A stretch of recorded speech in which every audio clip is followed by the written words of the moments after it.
fiigi isa roorroo saba falmate of dhabee Dhuga tokko malee kan dhuga lallabe bara cubbuun gootee Kadhaleen ma'ayyaa sodaa lubbuu isaatiif jecha dhugaan haallee Ijoollee muranii wayyoo anaa nyaatu bu'aan siif hin malle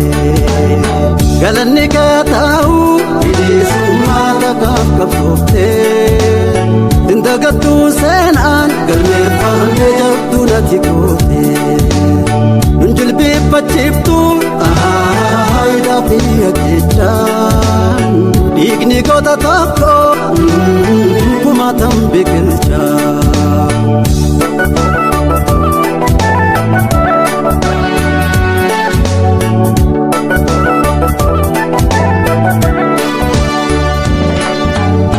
Indagannuu bosaa seenaa kee wareegamtee darbuus lubbuun kee falma haqaa dhugaa sabaa kee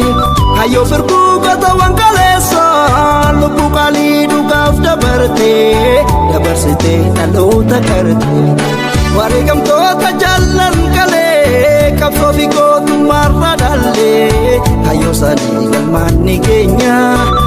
jirraanu seenne waadaa cicha isaanii galaa godhanne bilisummaadha galmi keenya nun jilbeeffachiiftu aadaa fi ajjechaan dhiigni goota tokko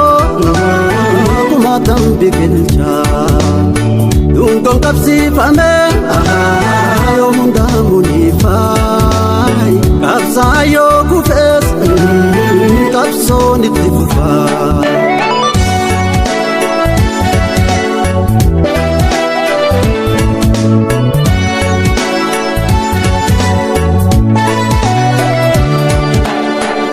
Gaafa fiigi isa roorroo saba falmate of dhabee